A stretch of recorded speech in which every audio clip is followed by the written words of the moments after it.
on that, so it's hard to generalize. But the situation has gotten far better overall. Can't talk about individuals, but overall in terms of people ending up needing to go through bankruptcy, et cetera, to pay those. There are much more rigorous policies now about being able to charge people. I think two things though end up happening as a result of that, and the one is for Alexi, and the one is for the rest of you, the rest of us, the rest of you. For Alexi, he will encounter financial pain because of this. There will be financial pain and expectation to pay for this, which is beyond his resources. And also, once he does leave and is taken care of, he still doesn't have necessarily places to go for the ongoing care to take care of the condition he has. The second thing that happens affects all of you, which is the wonderful care that's provided to Alexi does end up getting paid by someone else. And that is by all of the individuals who are fortunate enough to have insurance who get frustrated that they have to pay more and more for it. So. How much is that uncovered care part of the, what is it, 12% every year increase in health insurance costs?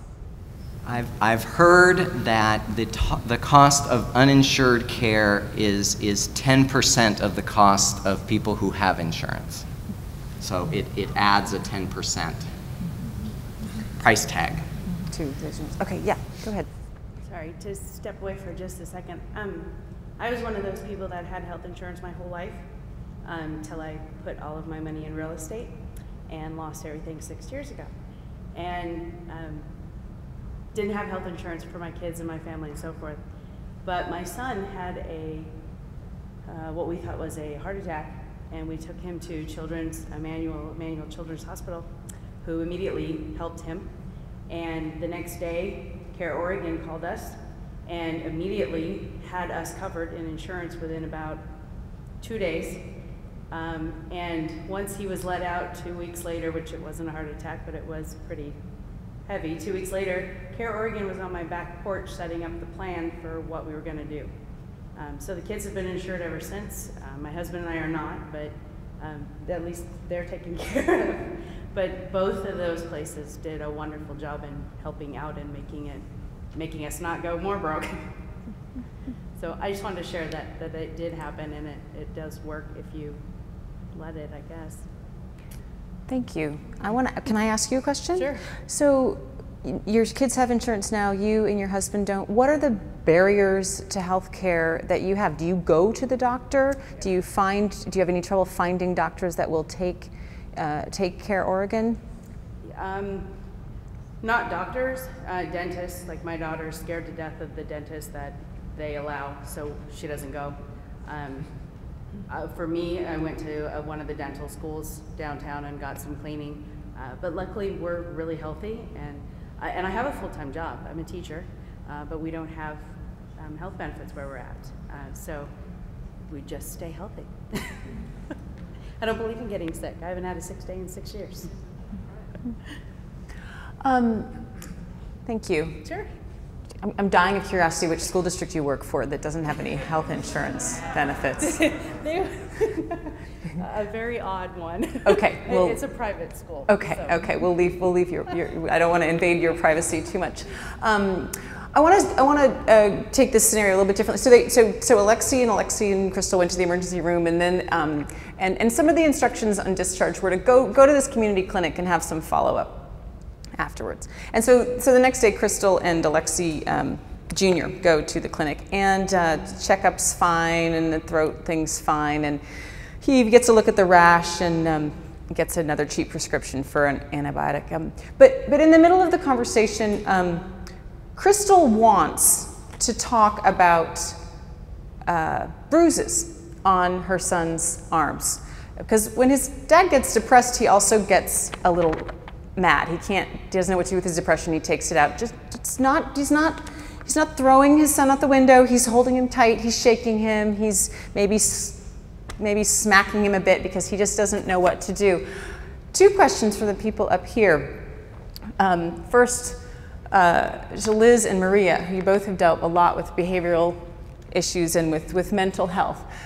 What are the options for a person like this? And Emily, I want to ask you right after that at some point, what are the possible barriers for that conversation even to happen in a clinic? In this case, Crystal wants to talk about it, but how does that, what goes wrong in times when death? So, but first I want to hear from Maria, what are the possibilities of care that if Alexei Sr. could get some attention for his depression? So we're talking about him getting help, not the child. Right, right. Okay. This is so the mother has now opened the door with a medical professional that her husband needs some sort of mental support. Well, he obviously needs some counseling and some maybe anger management.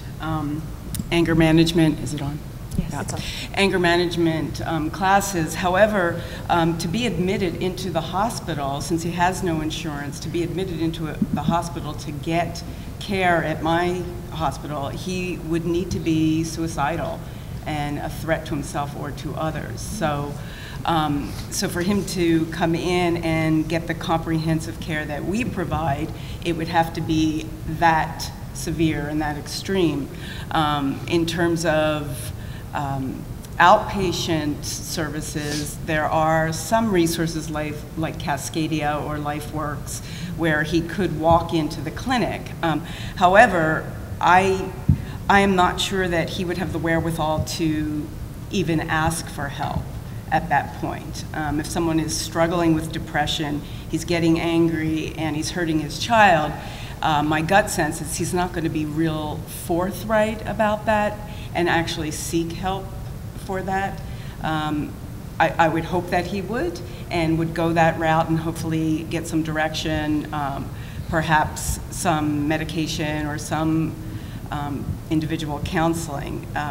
But again, it would be very limited and there might be a long waiting list for him to actually get in and be seen. Can you give us a sense of the discrepancies? If someone is suicidal and does have access to the program at Adventist, what is the care that they can receive? And then what is the care that you might receive if you don't have insurance or only have a little bit and you're going to Cascadia or something like that? What's the difference? Well, if you are admitted in the hospital, our main goal is safety and stabilization, and it is for acute situations. So the average length of stay is about 8 days, however that varies. But when a patient comes in, they get comprehensive care that it's an interdisciplinary, thank you, interdisciplinary team of, we work very closely with the doctors, social workers, and then my team, which is the counseling and therapy department, in giving them treatment. And we have 7 different treatment modalities, so we can address coping skills, anger management, emotional regulation. They would be able to get lots of tools. So if he were there, he would be coming to groups every day, possibly having one-to-one sessions to talk about his issues, get some skills on how to manage anger or manage other emotions, build some of his resources. And I think it's great because we have a comprehensive team. We try to have a lot of continuity of care. The downside of that is that we give them this treatment, this support. The social worker would put together a discharge plan or treatment plan so that they can follow up. However, the tight interdisciplinary care and the holistic care that they get at the hospital becomes fragmented once they're discharged because it's splintered. They may have to go to a prescriber in one place or go to treatment maybe a couple times a week in another place. And there are resources out there, however, it's not as comprehensive, it's not all in one place, and it's quite frankly not enough time to really build somebody's ability to manage something that's been building, and he had been suffering from depression since he was a teen.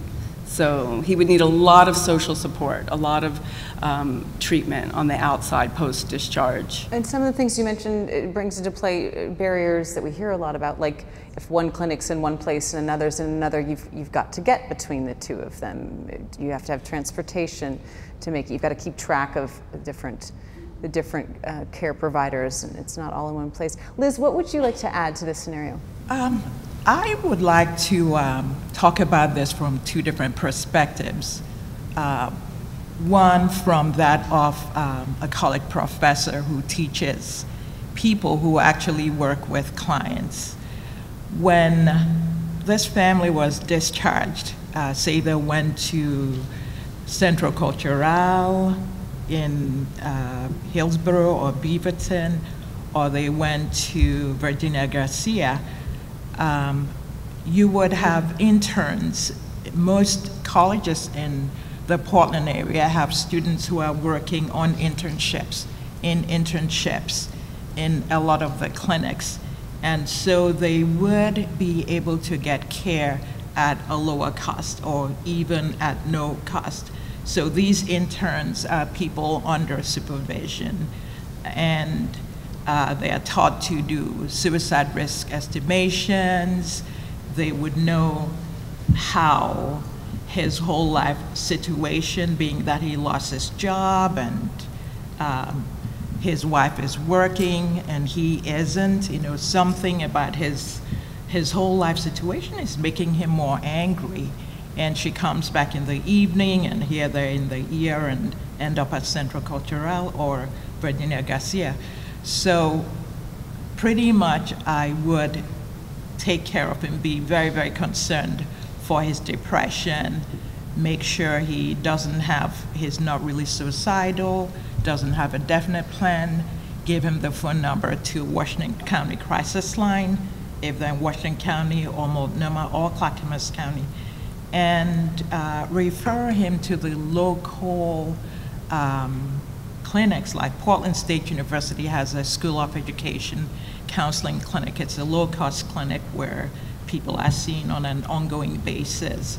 Pacific University has one. I think also there are lots of other institutions that are trying to come up with these clinics. Southeast Portland, Western Seminary, the Masters in Counseling program, they're going to have a clinic. So there will be lots of clinics in addition to the coalition of clinics that we have already talked about here. I am also concerned about the shaking of this child, since it's been mentioned twice here. So how much shaking are we really talking about? That is something that hopefully the ERs, when this kid came in with a sore throat, that during the triage period or when the kid was being looked at, that someone would have noticed bruises, maybe one bruise mark, and asked questions, and would be a nurse, and they would refer this kid to social services, a crisis clinician. I have also worked for the Providence Health Systems for 21 years, St. Vincent. So this, if it happened at night, they would most likely come to St. Vincent ER. And if that's noticed, the first thing would be, so what's going on here? And that would be the point at which we would make sure nothing terrible is going wrong with this family. Worst case scenario, if you really want to be sure, then you would talk to the mom alone, see if there's anything else going wrong, because people are mandatory reporters, so people need to know that there's confidentiality when you're treating patients, and then there's informed consent that you give them, and which tells them that, I'm sorry, if there's any suspicion that the shaking was from abuse, is abusive, even if you are depressed, it still could harm the kid. Then let me turn to Emily weighing on that one, because that is a conversation that's laden with it's a difficult one. I used to work with Russian immigrants when they first came to Oregon from the former Soviet Union. And I was working for the school district, the public schools, and I had to explain the child abuse laws and the mandatory reporting laws. And many of these families did cupping, which is a treatment for chest infections or chest coughing, where you get a match and like heat the air under a cup. It leaves these big circles on your back. And also some of the families did use corporal punishment. And I had to explain, look, you cannot leave a bruise. You're gonna get reported. And it was a very challenging conversation all of the time for a lot of different reasons. So Emily, I want to bring that up. So we've got the mother Crystal at the clinic. She has this conversation in the scenario we just heard, but what needs to be in place to have that happen? Or if in the emergency room, as Liz just mentioned, that someone says, hey, let's talk privately, what's going on? What needs to be in place for a real conversation that can lead to healthcare happening? Well, I'm glad that you brought that up, that angle, because I'm actually second generation Asian American, but I still practice a lot of traditional Eastern health and healing. And so, you know, for our community, our culture, when you get a fever, you do coining. And so, you know, you put Tiger Balm on your back, your neck, and like, you know, my mother will like pinch, you know, and create like a bruising effect. But, you know, I would rather do that than like take medication. I mean, you know, just, I think, you know, my father comes from a line of traditional Chinese doctors and, you know, just more natural. We just do more natural things to stay healthy that are very effective. I mean, the fever is gone within, you know, less than 24 hours. But yes, if somebody saw my back, you know, as a young child that was all bruised in my neck, they might think that I'm being abused. And, you know, and that, so and then, you know, just, can you imagine, and I'm sure this happens, unfortunately, this misunderstanding across cultures. And that's where cultural competency training for healthcare professionals is so important. You know, and it really is, it's challenging for a system to serve diverse communities because it's not one size fit all. You know, I wish it was, you know, I'm sure the systems wish it were, but it's like you know, it's about learning and engaging with if you're a provider, with your patient and asking questions and back and forth. And just even, you know, there's a whole health literacy movement going on right now. You know, where 9 out of 10 adults in the United States, English-speaking adults, have trouble understanding health information. At clinic settings, hospital settings, retail settings. So there's this big communication gap between providers and patients or professionals and clients that they serve. And then how does that affect access, like getting treatment? Yes, absolutely it affects access. There's a Commonwealth Fund survey that was done, and they look at quality of health care. And they found that about 50% or more of Latinos and Asians actually don't get the same type of guidance to manage their chronic disease. You know, and part of it, I think, is, you know, something that was alluded to earlier. There was a White House initiative on Asian Pacific Islanders that started under Clinton's administration, and it still continues today. They did a series of town hall meetings across the United States, trying to understand what are the issues for Asian communities in health and education and other areas. And so for health, or actually overall, they found that kind of if you have an Asian face, that you're kind of seen as a perpetual foreigner. It doesn't matter that you've been in this country for 5 or more generations. I mean, the Chinese people who helped build a railroad, you know, and lived underground in the United States, that doesn't matter. As long as you have this Asian face, people think you're a foreigner, that you may not be able to speak English. And I actually had that experience. I'm a mother. My daughter had this fall at childcare and cracked her skull. But so we had these frequent, usually we're a very healthy family, but then all of a sudden we had these frequent encounters with the medical system. And, you know, they're drawing blood from her, they're drawing urine.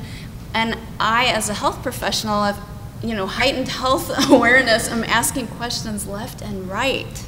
I'm asking these questions in English. And then this pediatrician concluded that I could not speak English. And I had interacted with her and the people that were taking the blood and the urine from my child for about an hour. And, you know, and she had neglected to tell us that, you know, go to the waiting room and wait until we get the results back, you know, so we can share the results. So they left, and I thought, okay, I guess the visit's over and we should go home. And then she ended up, you know, calling my husband, "Where's your wife? Where's your wife? You know, she's supposed to be here to, you know, wait for the results." And, you know, and then he said, "Well, she probably just went home. She probably thought, you know, that it was done." And she goes, "Well, she probably got confused because she couldn't speak English." You know, and I'm just like, my goodness, that's the only language, unfortunately, that I could speak. A little bit of German, you know, but it's like, I'm just like, oh my gosh, I'm speaking English. You know, but people just see your face sometimes. Let's explore that from the other end at Providence and in the emergency room. What do you do when somebody comes in who doesn't speak English? You haven't guessed wrong. What are the options? Or somebody speaks maybe a more challenging scenario. Someone speaks pretty good English, but you're not sure that they got it. What do you do, Dr. Yasmin? Sorry. Well, fortunately, there's pretty robust interpretive services that are available by phone at the very least. I mean, Spanish we have. If you don't speak Spanish yourself, you have. We have, at least where I work, there's nearly 24-hour coverage of Spanish interpreters in the hospital. So, but you have almost every obscure language that's somewhat available by phone via, you know, via two-way phone. And so we have, every room actually has a phone that has two receivers, so you can have a generally arduous, difficult discussion, but it happens. But so. When do you decide to do that, and when do you think, I think she's got it? I think you ask them. I mean, you also just have experience, but did you understand everything that I said? And then, you know, do you have any questions? And then you try to get a sense of if they're just being polite or not. So I think it's just judgment call a little bit. But if you have any doubt, then you use an interpreter. Mm-hmm. And what about at Providence? What do you do? What's the system there? It's very similar. You know, at most of it's a Joint Commission requirement to have interpreter services available for accredited hospitals. And so there's either the phone or there is an on-site interpreter that's available that can be called. I would just like to add that with the health literacy movement, one of the emerging best practices in trying to make sure that your patient is understanding what's being communicated is called teach back. And so it's actually going beyond just asking that question of, do you understand? And not just, you know, in other languages, but English even too. You know, going beyond, you know, do you understand, but actually saying, okay, so if you were to explain to your sister or your mother, you know, what I just shared with you, what you need to do next, how would you explain it to them? So kind of this teach back.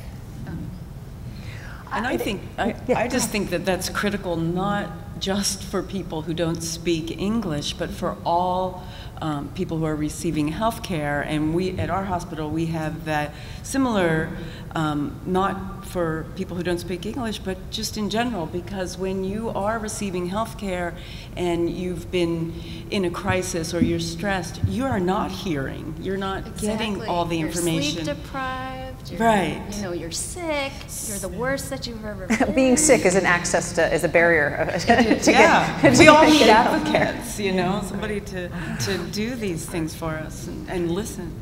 I'm going to turn to you guys in a minute and ask you to either continue this narrative of this family or we'll pick another one. But first, I just want to go down the whole row of my 7-pointed star and get you to respond to this. The healthcare system in Oregon is about to undergo a lot of changes. The whole idea is to, as I understand it, which is very surface. So I'm going to ask you to fill in the important details. But a shift that's going to start with the Oregon Health Plan, maybe go to public employees, and then when the consortium, the place where you can choose your healthcare system on your healthcare provider on the web and compare costs. I forget, like the marketplace.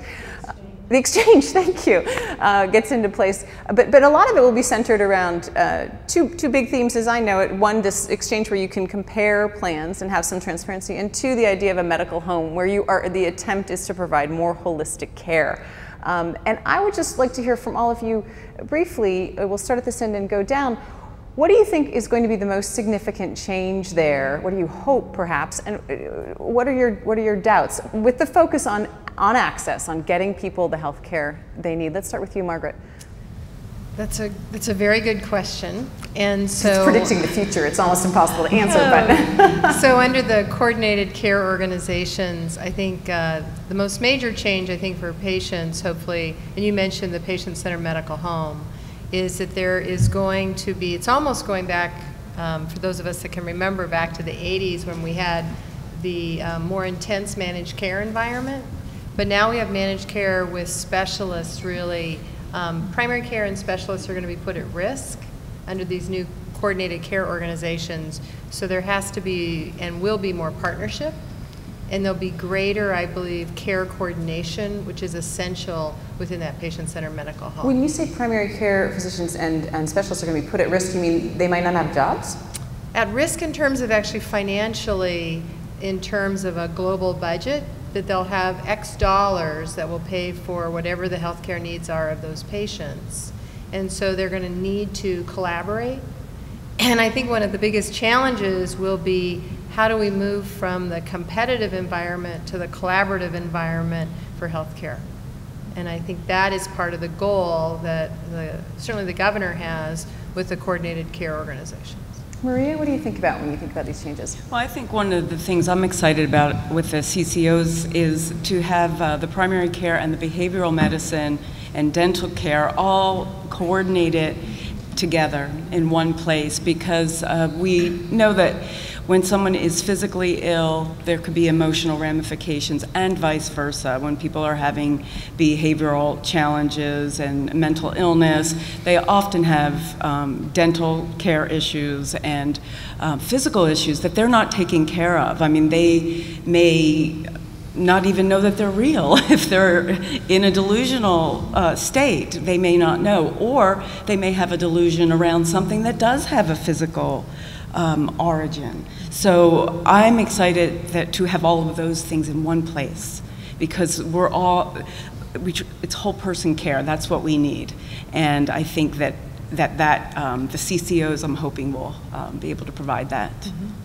Patrick, Oregon Health Plan is going to be on the forefront of this. Is it going to save money? Is it going to get more people on the plan? It may do both. I think I have I think I have both a hope and I also have caution that I would say to this. And the hope is similar to what the other two folks have said. And I think of it, it may not be a very good image or analogy, but I think that there is the potential of the image of a relay race or a handoff that what there's the potential for doing, and I think what we need a lot more of is we don't need more care, we don't need more people, we don't need necessarily even more services, but if we can, the example of mental health and physical health, if we can make sure that people don't leave without, whether literacy, without the knowledge or the resources or the handoff to someone else, whether it's themselves or a caregiver or another clinician, that there be always active handoffs wherever that person needs to go. And that's my hope, that the system will reset itself so that that's occurring. I think the caution I have is that we tend to throw a lot into healthcare, when in fact the well-being of an individual, as we've talked about here in the scenarios, is far beyond healthcare services. And just to use an example, we could set up a system where a person who has diabetes and perhaps even a mental health diagnosis is getting very excellent care and services that are coordinated. And our society is producing new diabetics at a rate that's unprecedented. And this is not going to solve that. And so I think it's both hope and some caution as to what it can and cannot do. You actually got a lot of my points, but I think adding to that, I'm just like, keep going. You know, but I think adding to that, I think with both the conversation establishment around the CCOs and the exchange, I think they're, I think we cannot lose sight of, or make the assumption that it's going to fix everything in healthcare, because it's not. It's not going to be perfect, especially for the first couple